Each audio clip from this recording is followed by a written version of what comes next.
Hey everyone, I'm Tim Kasher, and you're watching Pretty in Noise. When I was young, I believed in love. But hey, I also believed in God. I know. Happy Easter, everyone. I wanna believe I love you again. I believe in a suburban heaven, blissfully ignorant.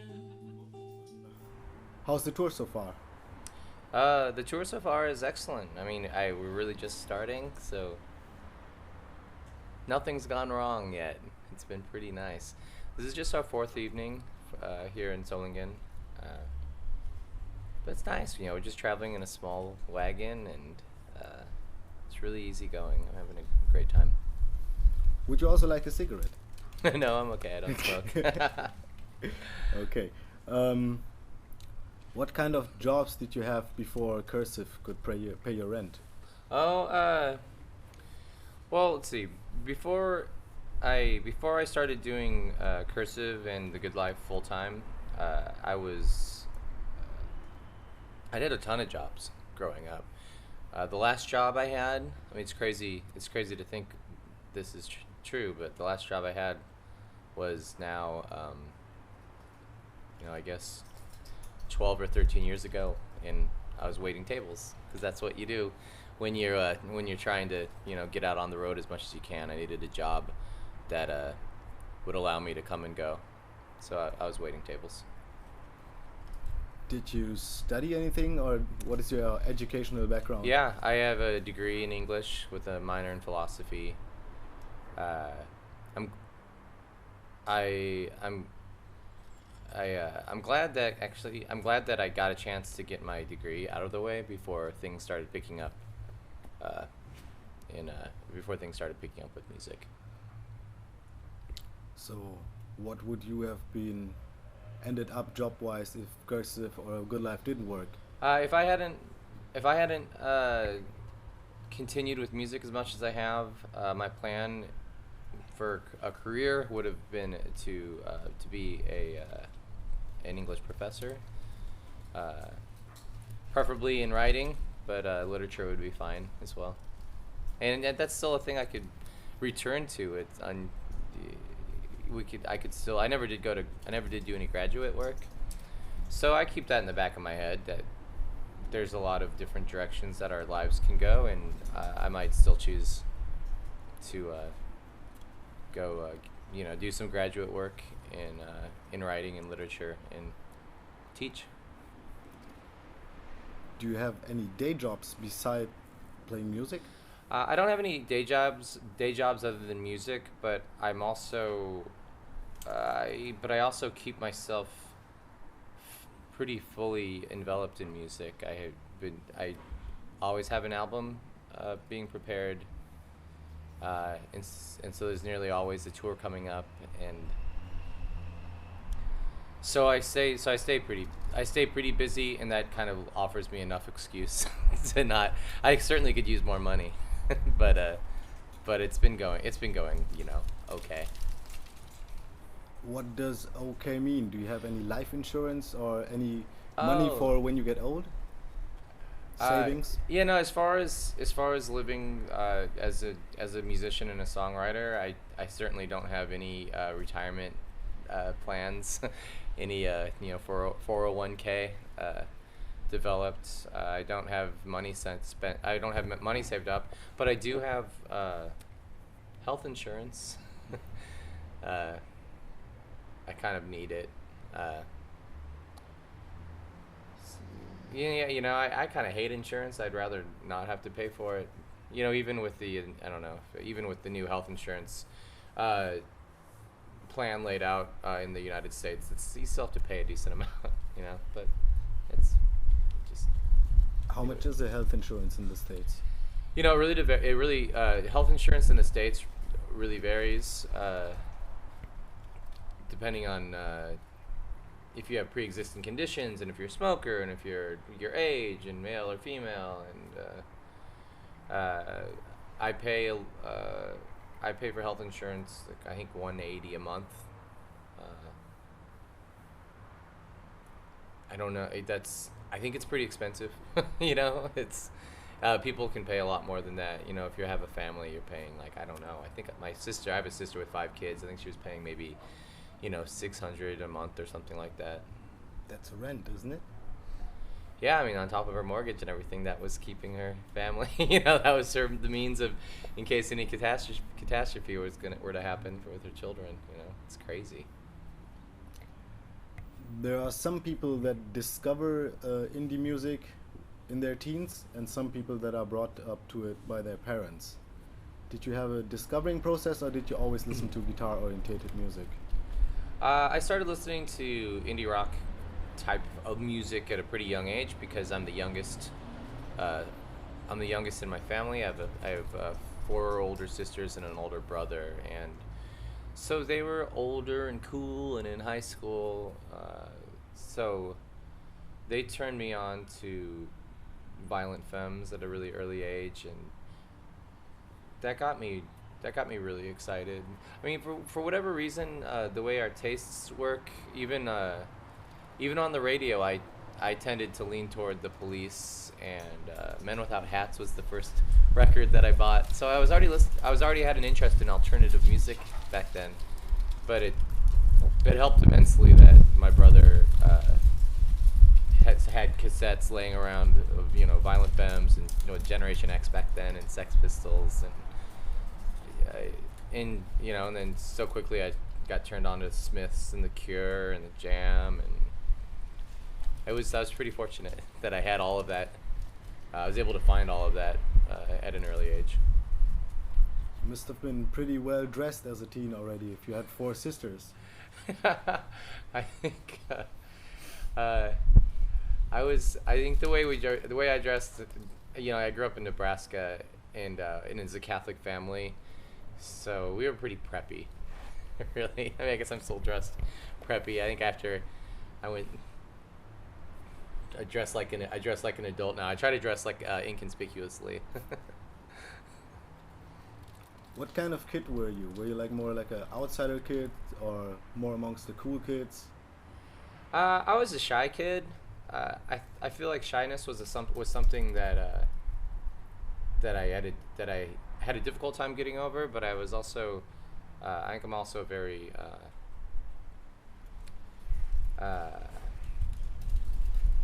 I'm not sure the right way to put it.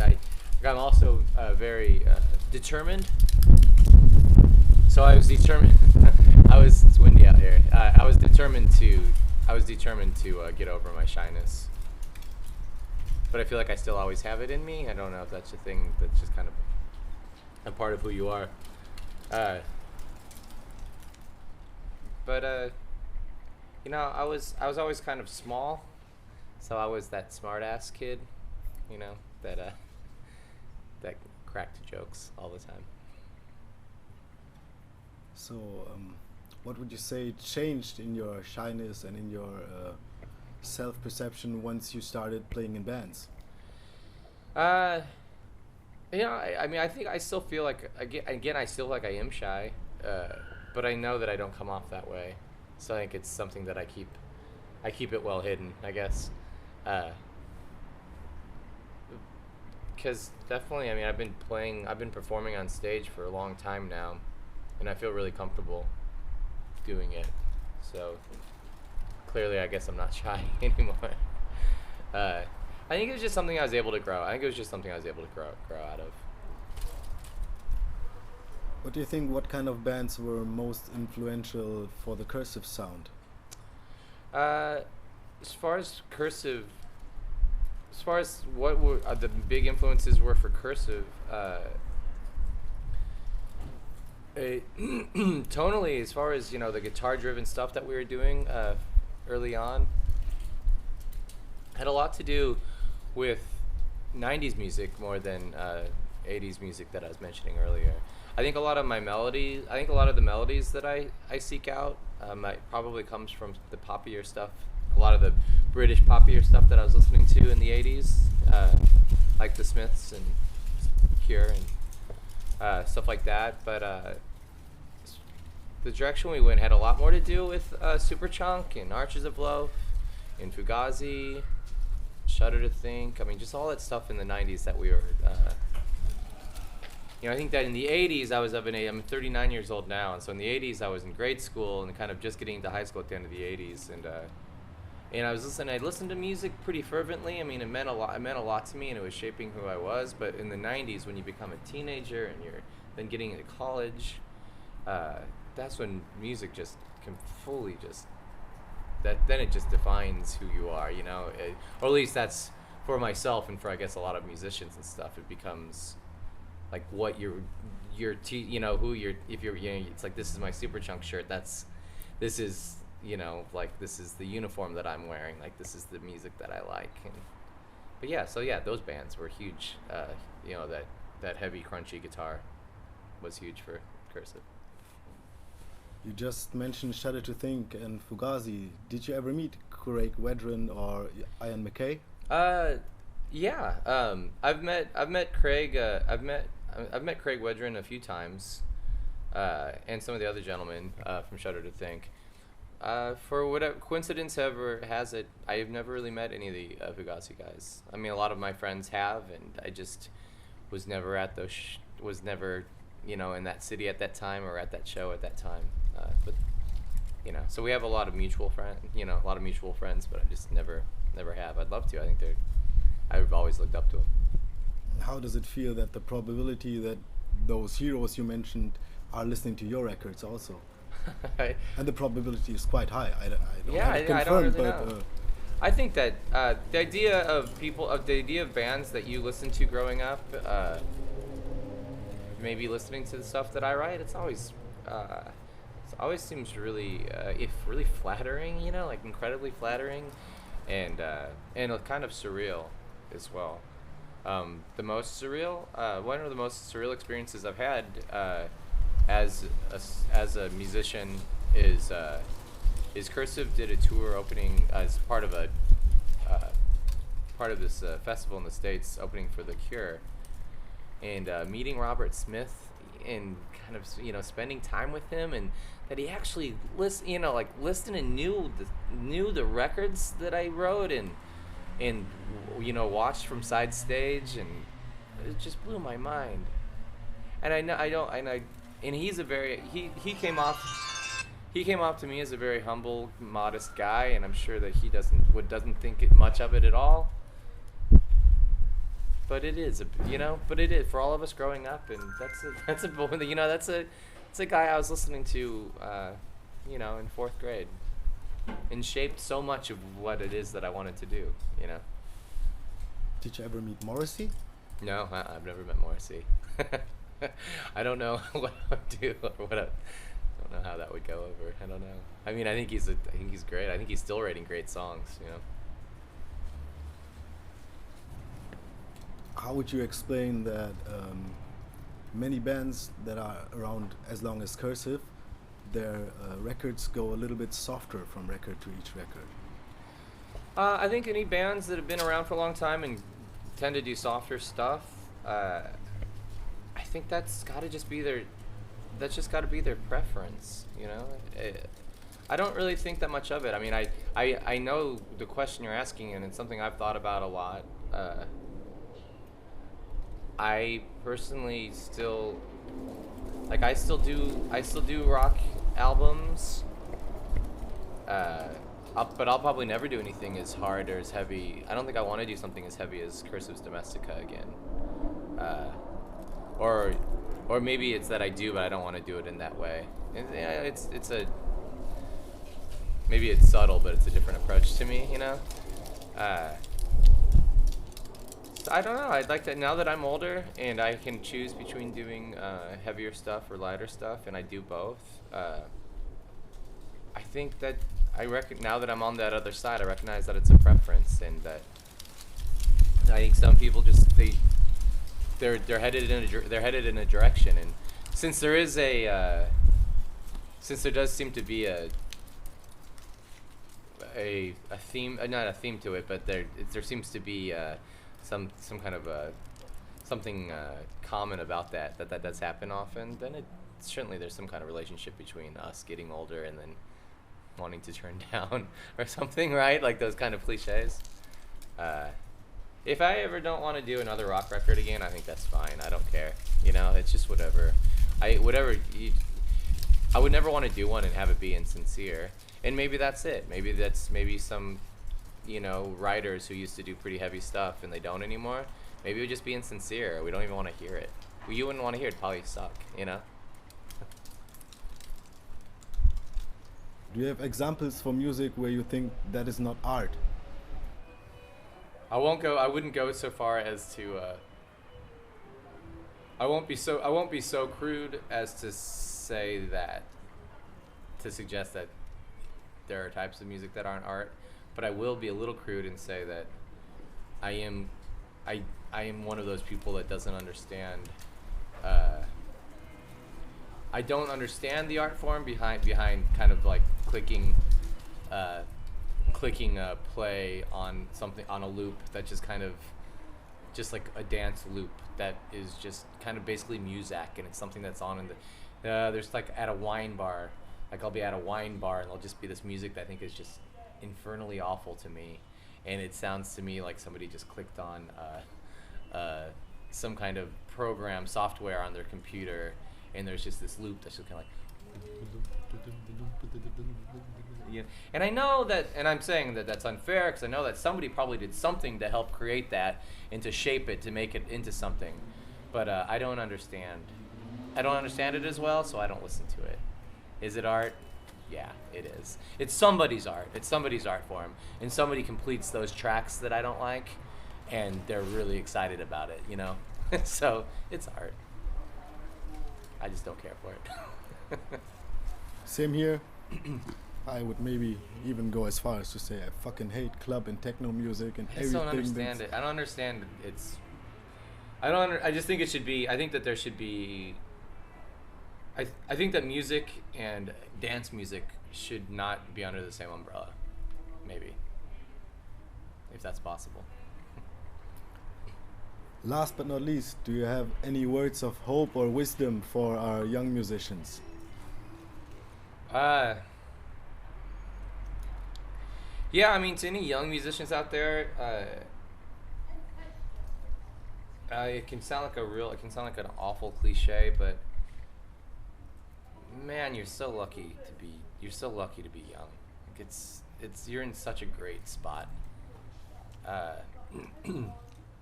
It's so exciting, and I think that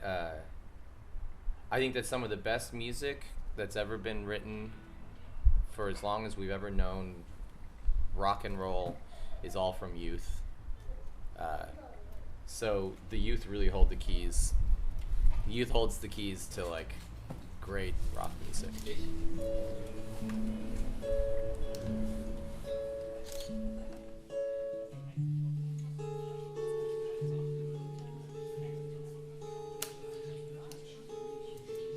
When we were new, I was like a child. Like a child, I became disillusioned. We used to roll around like bear cubs. Now all we wrestle with is indifference. Till we both give in, till we both give in. I thought love was gonna spill from our hearts. I can't feel it. No fire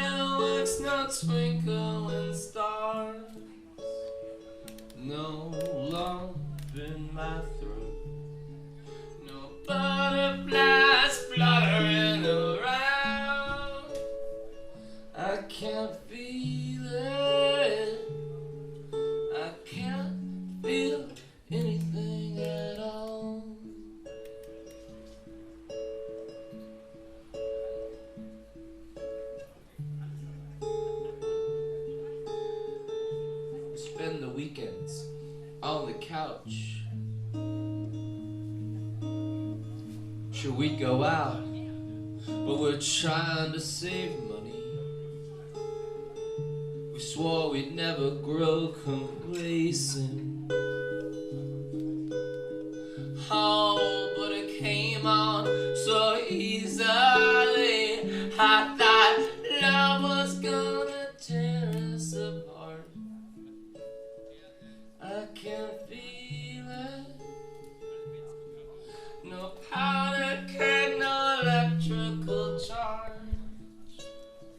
No goosebumps skin.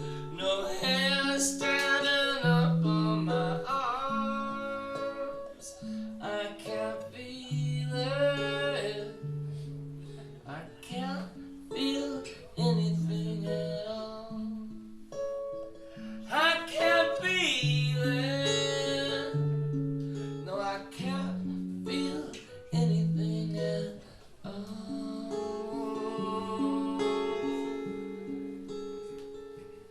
I can't feel it.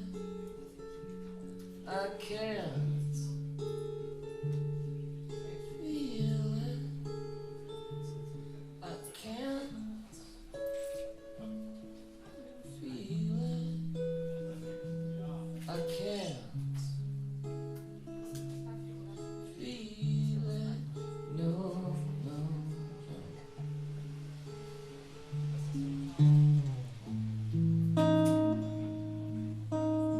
We went back to that bar where we first met.